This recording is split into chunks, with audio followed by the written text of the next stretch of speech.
بیا تو کار ندارم بابا. میخوایم تخمه ها رو برداریم سرخ کنیم. تو روز بارونی تخمه مزه میده. بیا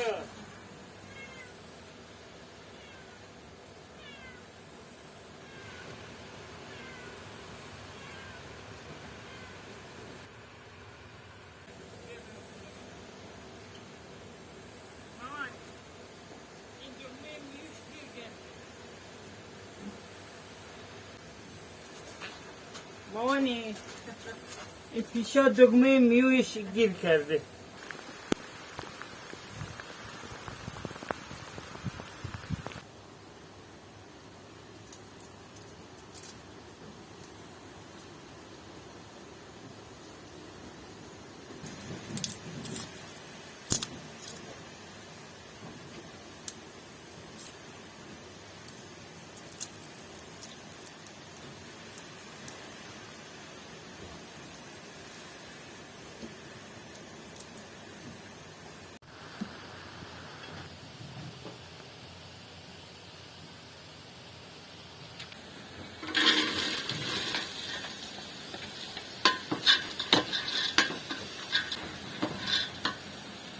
سفید خوش. برای این مقدار لوبیا من 3 قاشق استفاده کردم. زردچوبه. تو این مرحله اینو باید حسابی تفت بدیم.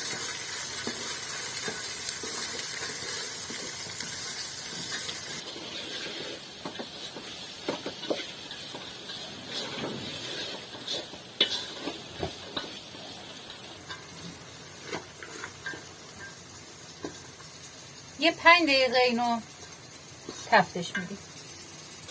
مرتب باید اینو هم بزنیم تا همه لوبیاها یک دست تفت بخوره.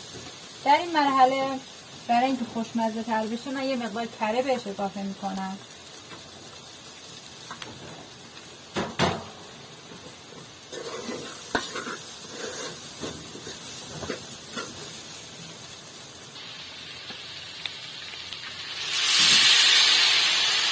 حتما بهش آب داغ اضافه کنین. آب سرد اگه بهش تو این مرحله اضافه کنین لوبیاهاتون سفت میشه و نمیپزه. آب زیادی سعی کنین توش نریزین. تقریبا ببینید روش رو بپوشونه. همین کافیه، همین مقدار. حالا درشو میذارین تا این بپزه و آبش کشیده بشه.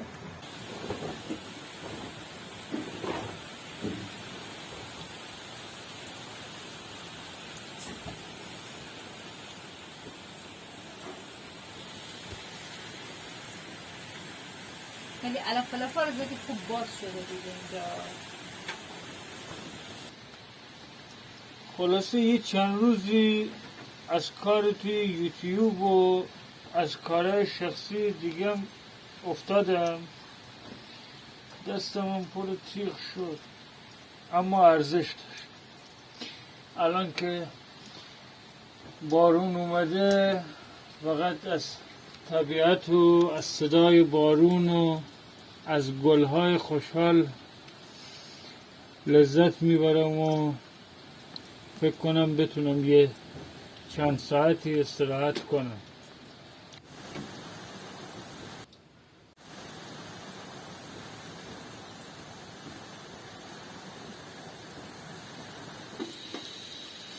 میخوام بیام در خونتون حرف بزنم با ننتون. میگم این چی باقلا خروشیه که دخترتون پخته. میخوام بیام باقلا خروش بخورم. نگو نمیشه. خیلی سریع پخت در عرض، چون تره، در عرض 10 دقیقه این آماده شد تقریبا. حالا من بهش 2 تا تخم مرغ میزنم. یه پیشنهادم دارم. اگه شوهراتون خیلی باقلا خروشی هستن، یعنی باقلا خروش دوست دارن بخورن هر ساعت 30 بار، یه 2 کیلو باقلا رو بذاری جلوی شوهرتون بگی اینو پاک کن. آره. خب نمکم تا همین مرحله بهش میزنیم. نمک میزنیم. آره اگه اولش بهش بزنیم اون نمک هم باعث میشه که باز این لوبیاها دیرپز بشه. بگی بگو. خب این حالا باید منتظر بمونیم آبش کاملا کشیده بشه. بعد بهتون نشون میدم. دروغ میگی. تو برو مایشور بیار. مایشور خوشی جرد. آها جرد. مایشور یا کلیشور؟ کلیشور.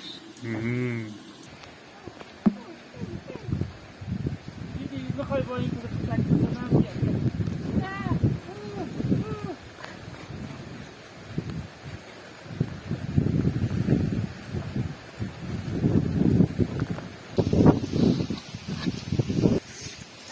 انشاءالله سیاکولی بیاد بالا.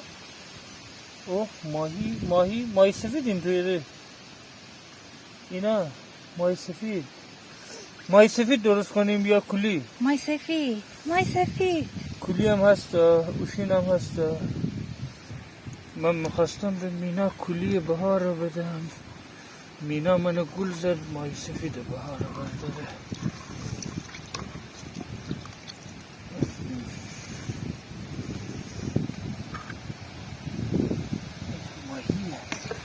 ماهی شو نگهداری از این ماهی ها بسیار مهم می باشد. آذوقه سالیانه ما می باشد.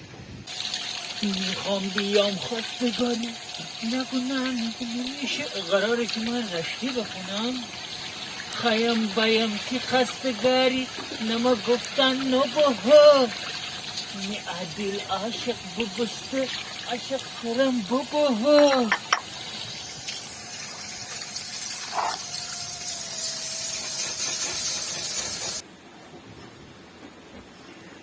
استخوناشو همینجا جدا میکنم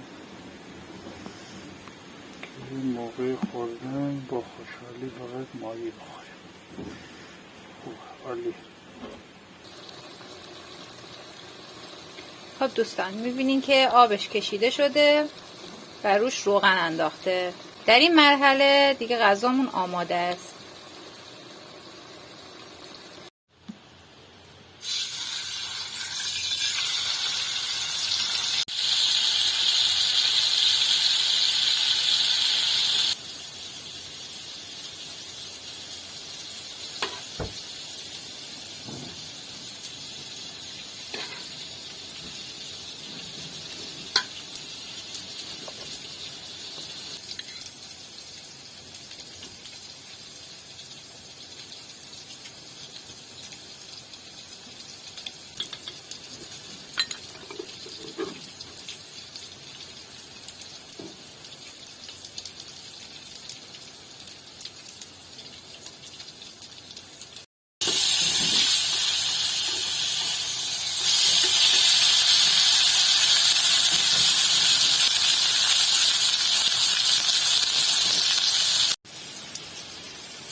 مثل همیشه عالی.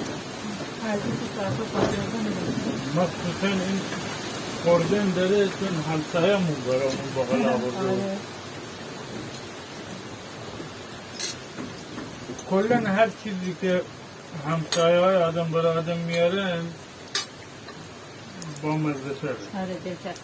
آره مثلا امسال چند بار برامون لیمو نارنگی اینجور چیزا آورده بودن، با اونی که بازار آدم میخره خیلی فرق میکنه اصلا، هم از نظر مادی هم معنوی. خوردن میچسبه.